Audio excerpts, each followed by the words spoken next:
to get where I'm going, I have got to cross here, according to the GPS.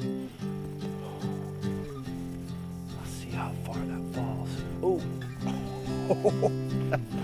that's deep, dudes. So this is a log crossing a creek. So I'm just gonna stay right on top of it. Do a little pole plan right there. Test, yep. Can't make too many mistakes out here today because I'm all alone. Allie the mountain dog had to be left at home on this excursion. She's 77 years old in people years, and she is kind of losing muscle mass in her hindquarters. Oh shit! Oh damn it! Luckily I did not hit the water. Jeez. Recover. That's what I'm talking about right here. So, brush off. Take a deep breath. Get a game plan. Regroup. Test. I guess that tree, can you see it? I hope this GoPro's picking it up. There's my other camera packed full of snow. Jeez. I want to zip the top of that bad boy. This tree's pretty narrow is what I was going to say. Look at this, dudes. See, I thought I was on structure right there. I was off structure. Live and learn. I'm not too worried about my legs getting cold. I got my Cabela's Gore-Tex on. Really great for these kind of conditions. Thin insulated Gore-Tex. I know I sound like a commercial, but that's what I use. I use the Cabela's Gore-Tex ski pants. Back on my feet. Oh my gosh, what a doofus. I want to trailblaze over here and get back to a regular route structure for less freaking drama. Oh my gosh. Oh, I love these snow conditions though. They are really good. Make sure my camera is clean. Yeah, that's okay, I guess. Maybe wipe it down. Got an external mic on. Hopefully you can hear me a little bit better. This is the same Hero 4 I use for motorcycling. Great camera. Hero 3 is good too, but the 4 does so much better in lower light. Just go with it. And incidentally, I'm not I don't know, what should I say, a gadget guy when it comes to cameras. In other words, like I have a drone. How much drone footage do you see? If I don't think it's going to improve my story that I'm telling you guys, I don't waste my time. It takes a 3-person crew to run that anyhow. I'm the only one that can fly it. I have a DJI Phantom 2 or 3, whatever it is. Sometimes, like right now, if I had a 3-person crew, I could get some epic shots, but it takes a long time to set it up, to fly it, to coordinate with your crew or what shots you want. I mean, it's like a full-on camera thing. I don't think most of y'all care. What you care about, like me, when I go to a movie, is story. What's the story I'm telling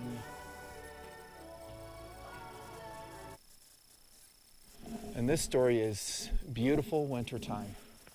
A solo snowshoe expedition. That's the story. Speaking of stories, I'm going to go down this trail, hook into another one that should be well used with cross-country skiers, and that will make my going a little bit easier. A lot easier, actually. Snowshoe Expedition TNP. With a couple gear test items in the backpack. Get my flotation down there.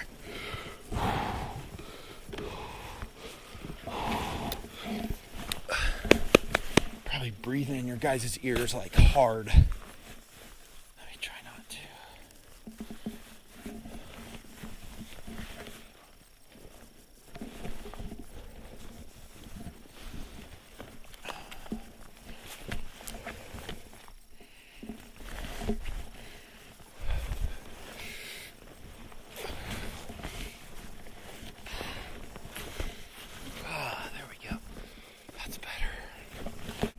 So I saw 2 other vehicles at the trailhead here.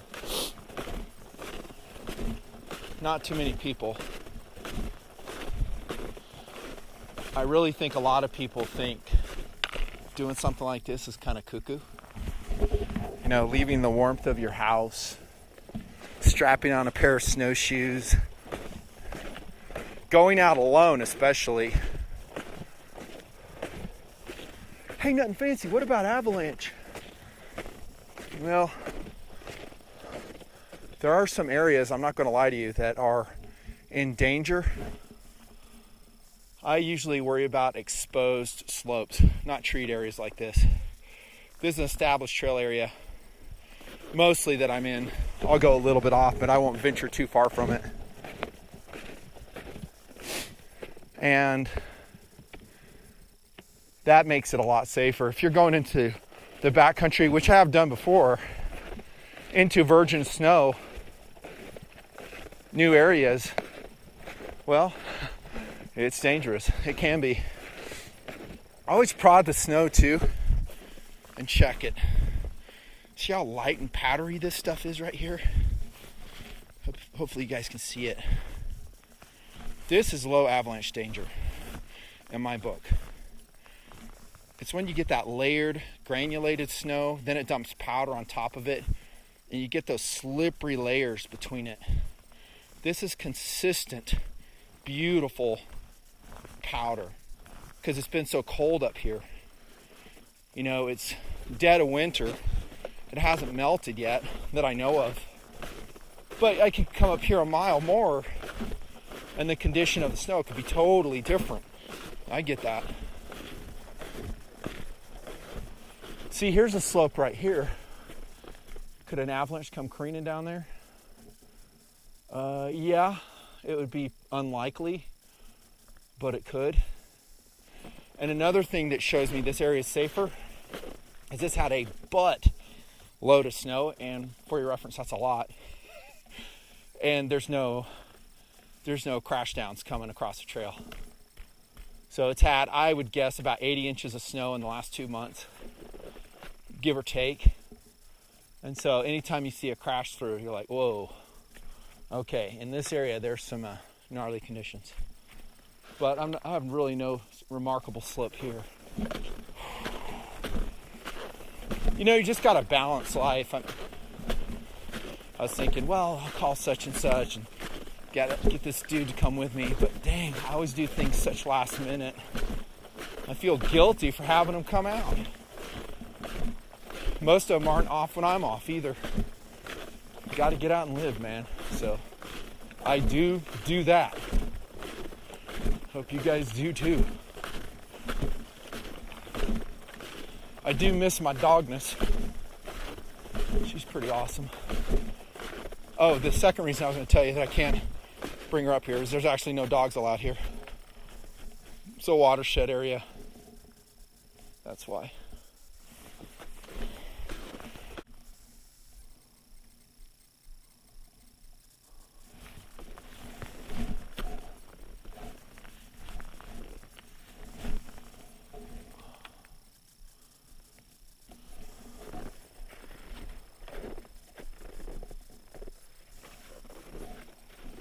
I am evaluating risk right now.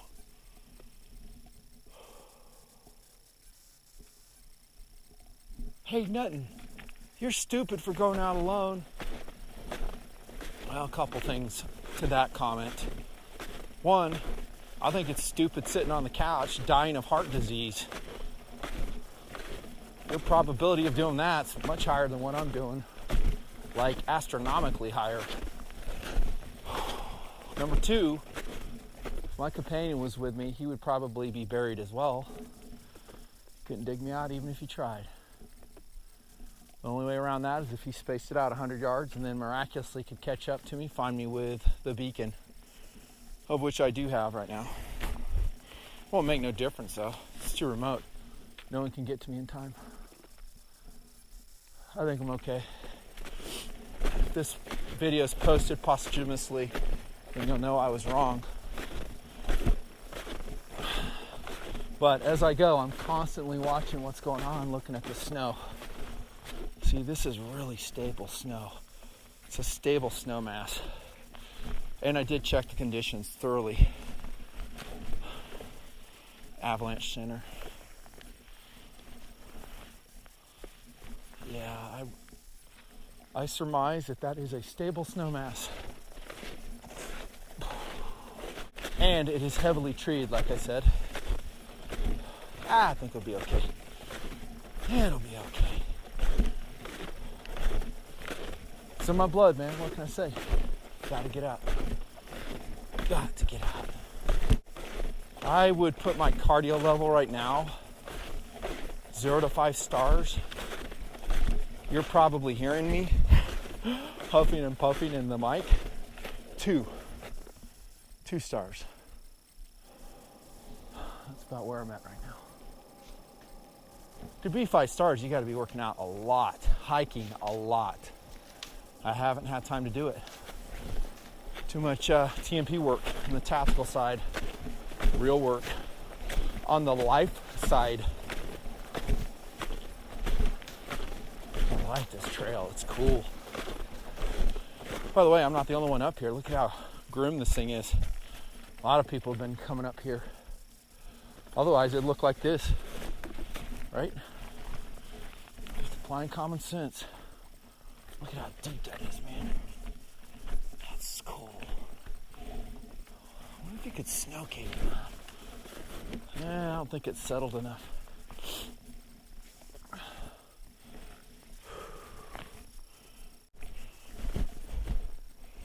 So much for the groomed trail. Yeah, buddy.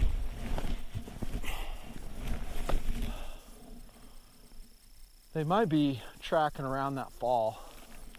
Maybe I join it again. I want to follow this guy's tracks here. Cross-country skier. Hey, Nutty, why don't you take up cross-country skiing too? I've thought about it. Just more crap to store. Room I don't have to store it. You know, used once, twice a year. Not worth it. I'd rent it. Now, if I lived in a place where, you know, I needed it to get around, like Alaska, heck, even some northern elevations like this. I'm in Utah right now, Wyoming, Nevada. Hey, I'd probably do it.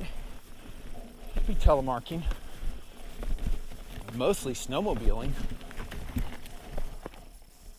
Assessing risk on this slope, and I assess it as super low. And at any given time, if I don't like what I'm seeing on this hike, I bail. I just cut it short. That's just how I do it. Hopefully you do the same thing. I mean, Glacier Call, the series that Crockett and I did, 2010, that whole video series is about that. Making a good judgment call, kind of bailing on your goal, going home. In one piece, not frozen, not having to be rescued, not dead. I don't see too many other 51-year-olds up here though. Anywhere where I go. People my age, I just don't see it. I see them motorcycling a lot.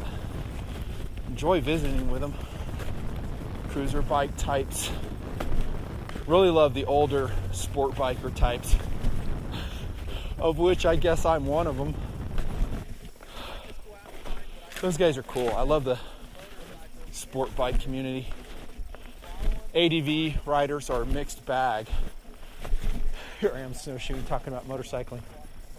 I mean, some are super cool, and some are absolute douches. They're not fun to talk to. Have all types of attitude. I just don't get it. Cruiser bikes, about the same, off and on. Some guys are super, super cool. Some guys, I don't know, won't give you the time of day. At least if you're not on their bike, a Harley or something. I enjoy talking to them all as long as they're cool people.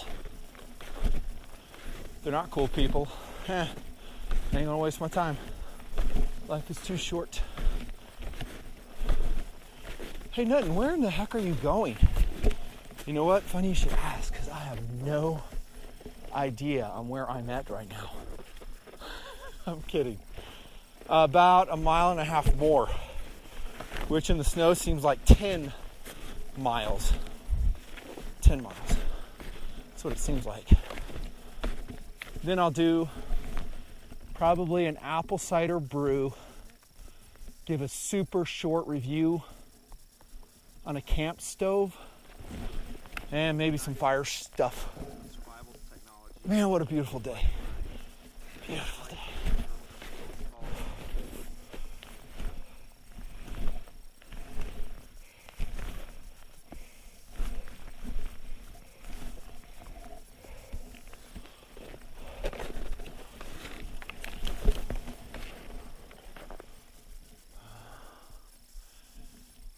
Dig that so much. These guys did it okay though.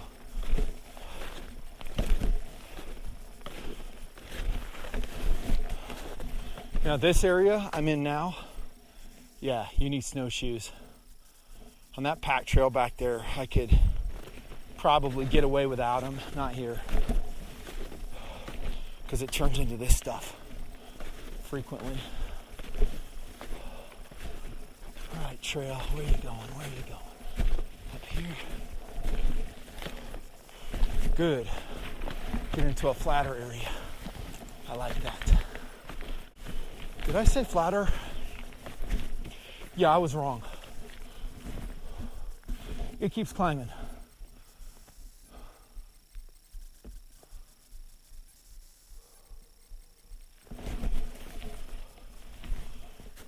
I like this path this guy's taking. It's a cross-country guy. Belch. It's gross, man. Oh, look at that deadwood. Good deadwood right there. I did not bring a saw. Don't mean to make you sad, but I didn't. I do have a survival knife though in my fire kit. I didn't bring a saw. I don't need it. I got my survival knife with me. I could break this stuff off. And I have wood with me. Yeah, because I didn't really know what to expect here. And my test that I'm doing is small. I don't need a lot of wood for it. Backpack is a Red Wing 50. My poles are the Leakies. Same ones I used in Glacier Call, and where the air is thin.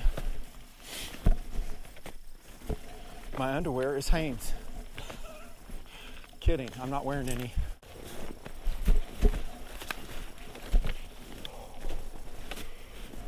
Thanks, dude, for blazing a trail for me. I really appreciate it. We have gained some elevation, fellas. And it's a lot of work. A lot.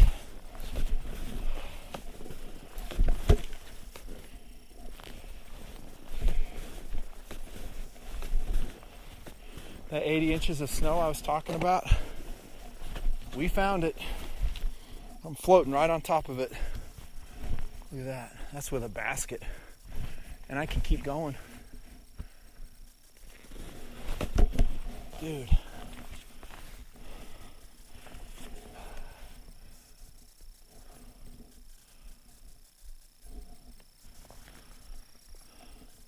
It's another thing about the snow, man. Even if you had a whistle, the sound doesn't carry very far at all. Soaks it all in, this powder snow. Yeah, like that. Risk evaluation.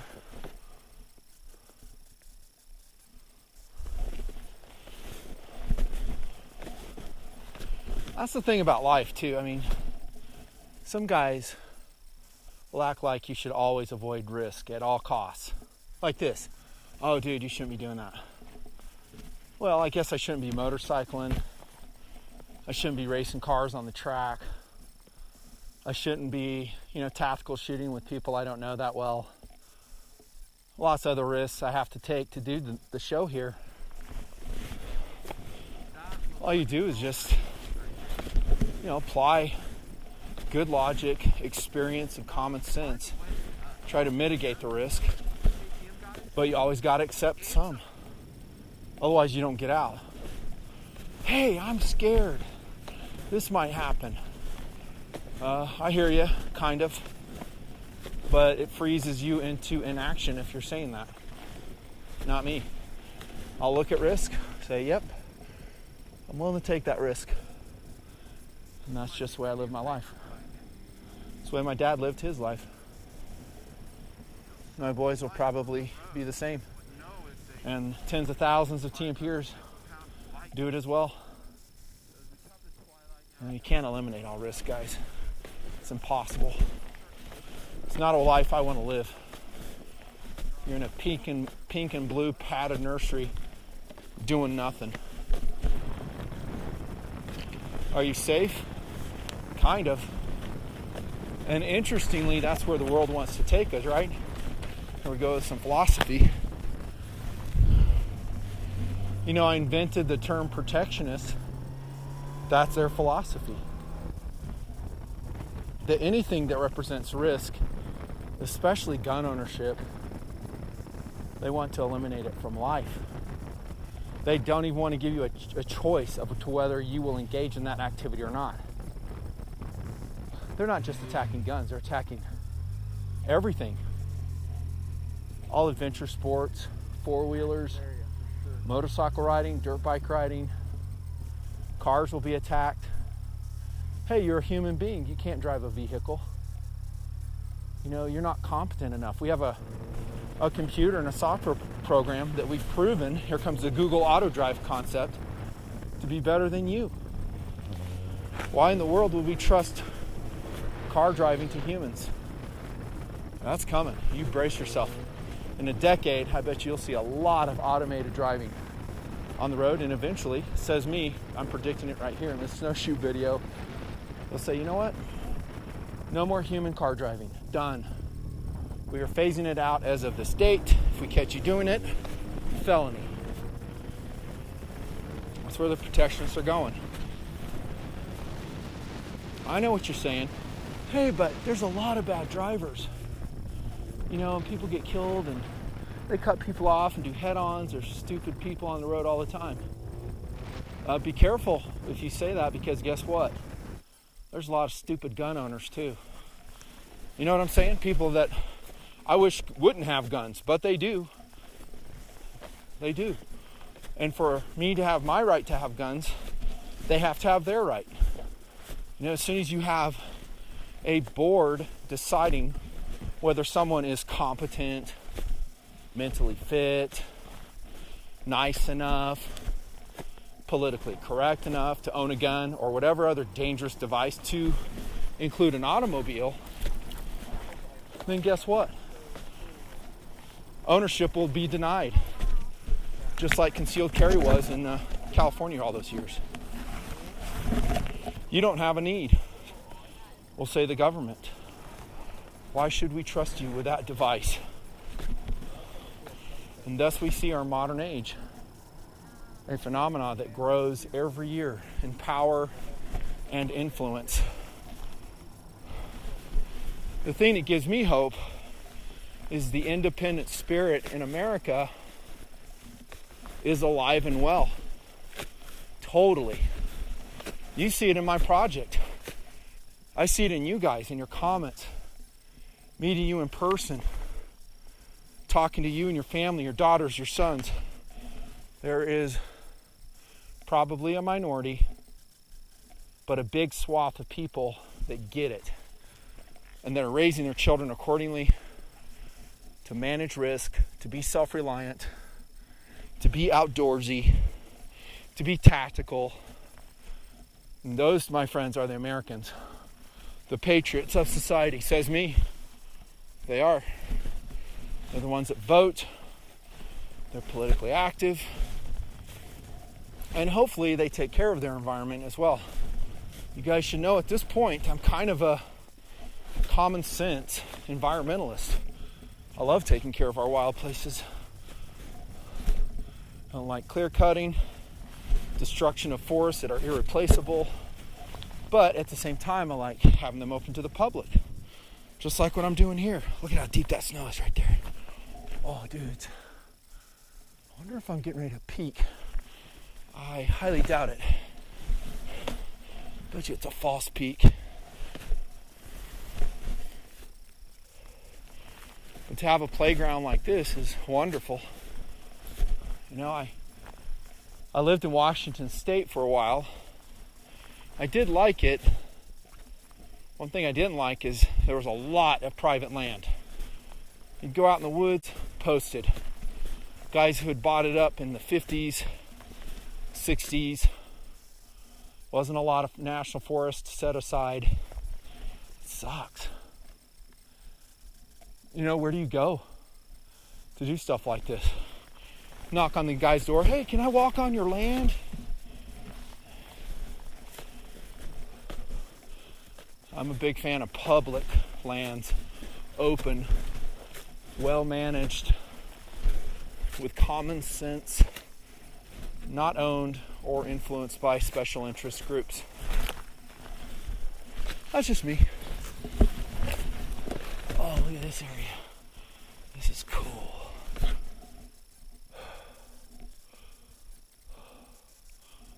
I would like to get a vista on a peak. That would be cool. Risk management. Snow evaluation. That is a stable snow mass. It is on a north-facing slope. Says me.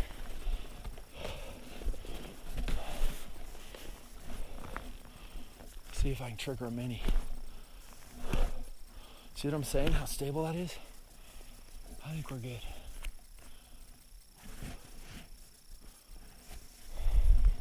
It's just like that slope Crockett and I climbed in Sub-Zero Adventure. I'll roll in the footage right here. That was deep snow on a pretty steep slope too.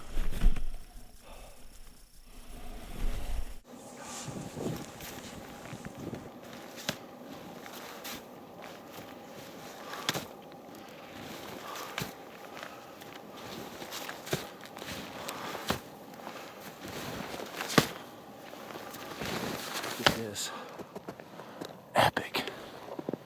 An overused word, but it pretty much describes it.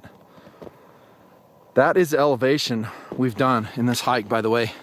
I'm not at the top of that, but I'm probably, I don't know, if we shot a straight line right out here and we started down here somewhere, so we're probably about mid-mountain right there in the Snowshoe expedition. Snow is really stable that I can see. It's really ideal. It's remained cold ever since it's fallen. Hear that? No, I'm not going to fart right now. Just letting you soak in the silence.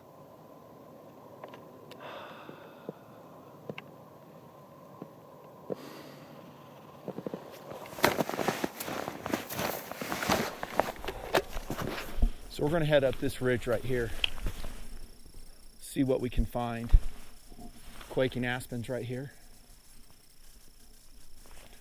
I've learned a lot doing TNP. One of the things I've learned is as follows. If dude A shows up in the video and goes, hey, you know, you guys are doing it all wrong, you're unsafe, you're idiots, I could do it a lot better, You've seen the comments. They're everywhere on the internet. And on and on. Usually what I find is person A, dude A, that's what I'm just calling him here, is not really interested in your well-being. For instance, he doesn't care if I'm buried or not in an avalanche. He really doesn't care. I'm just being honest, and this is dead honest. But he's threatened by the activity. Yeah, that's it. So, for whatever reason, he's threatened by it, you know.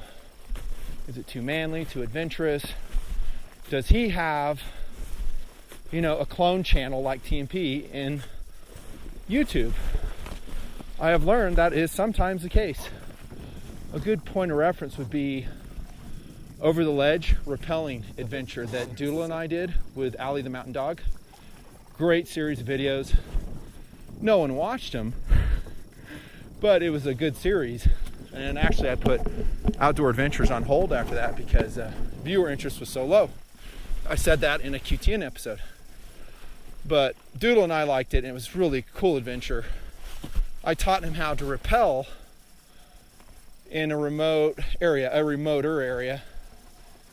And Dude A rolls in and goes, I forget what his criticisms were, but he had nothing good to say. He's like, hey, you're unsafe. You should have used this equipment. On and on. And I know for a fact everything we used was just fine. I'd rappelled all through the years with it. You know, and then I find out Dude A has a channel where he shows rappelling videos. Oh, now it becomes clear. I'm just telling you one of the lessons I've learned. So he didn't like that Nutnfancy was showing rappelling. It threatened him. Fact, it just did. And so he wanted to roll in on the video and diminish it in the eyes of others. Welcome to everything on the internet. That's often the case. So when you read comments like that, like in the motorcycle videos, hey, you know, you shouldn't do this, don't do that, don't lane split. They're threatened. They are not concerned for your safety, no matter what they're saying. Fact. That is what I've learned over and over again in TNP. Same with the whole crew. We talk about it all the time.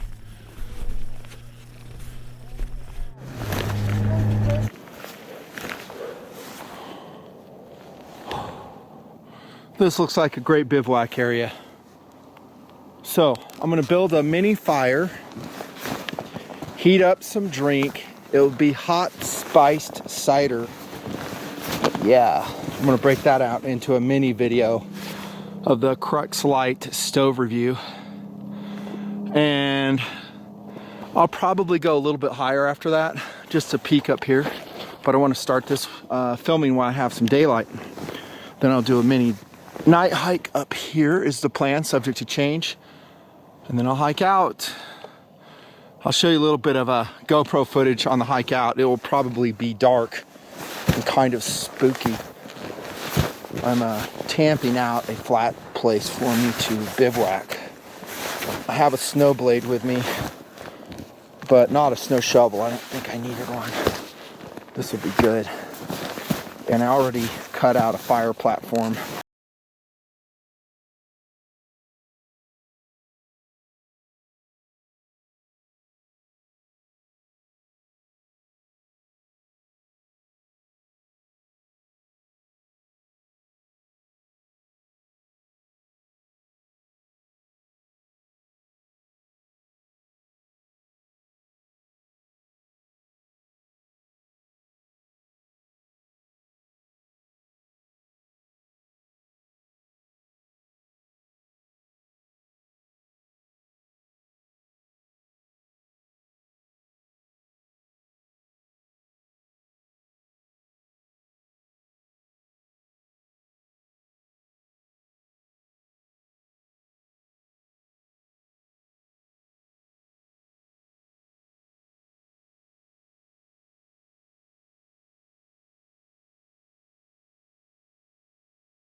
the Escape Breathable Bivy. I just met with them at trade show, man. They were cool. That dude was awesome. We had a great visit. Watch for that video. There's my wood I've carried, my shake cup, titanium pot, bunch of fire starting stuff is down here. We're testing. All this.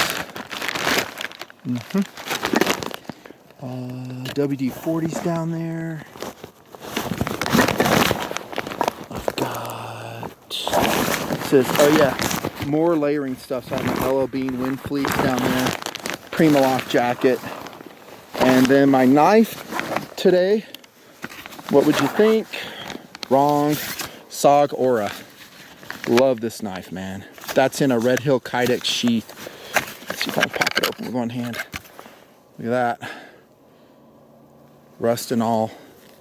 It's a great knife. And that's a quick rundown. I got more. Got to get to it. We'll see you on the hike out, and then watch for those other videos. Some good deadwood right there, by the way.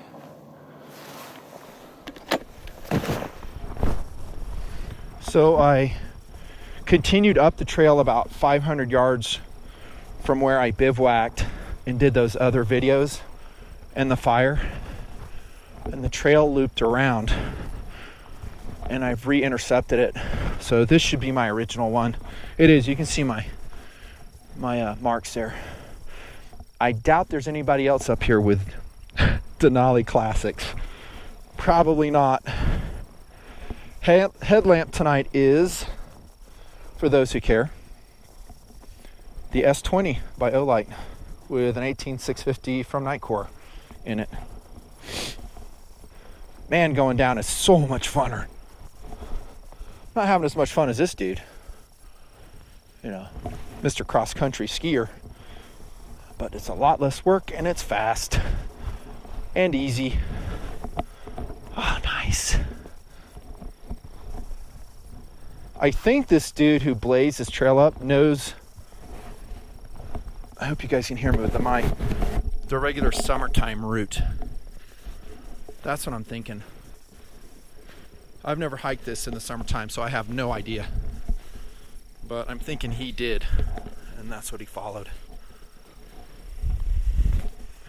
Working so far. It is about 9 o'clock at night. Oh. Oh, golly. Did a little snow plow there in that snow.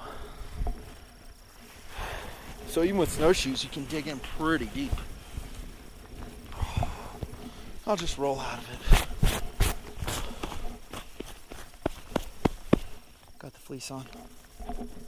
It's better.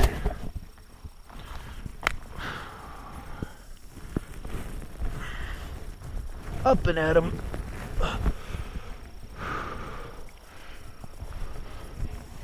So that was my second endo for the day. Pretty good considering.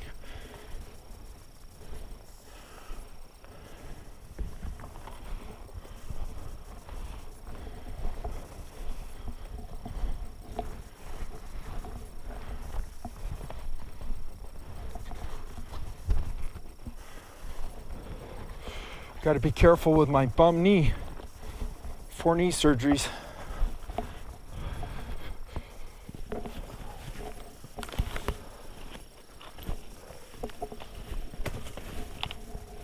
That's deep. I got the flotation skids on my MSRs, and I'm still post holing a little bit. Look at that. And I'm not carrying a super heavy load today either. Just about 20 pounds is all. And I'm having a good time. This is fun. It's adventurous. That's what I like about it. It's just out of the ordinary. That's what I like. Out of the ordinary. The ordinary is watching television, sitting around, you know, letting life pass you by. The out of the ordinary is this, doing something that challenges you, And I like to be challenged in life. Another reason I do the project, I don't just like sitting around. I like serving people, having adventures, making a life that counts. I want a life that counts. It's really cool. I have technology nowadays to record this. I mean, if you look in the early days of TNP, I didn't. I mean, my camera sucked. They were just starting to get good, right? But now, in the last 5 years, I mean, I'm carrying a 1080p camera on my head. It weighs nothing. Should be good in capturing this low light snowshoe hike out at night. And my handheld Sony camera is pretty good too. It's awesome. It's done a great job. Night mode, has a light small enough to carry. Even has a built-in projector on it that we've watched movies on in the tent. Said movies, by the way, were the stuff we filmed that day in the field. I wouldn't obsess too much about your camera. There's so many good ones. I could film this whole hike with my iPhone and it would be acceptable.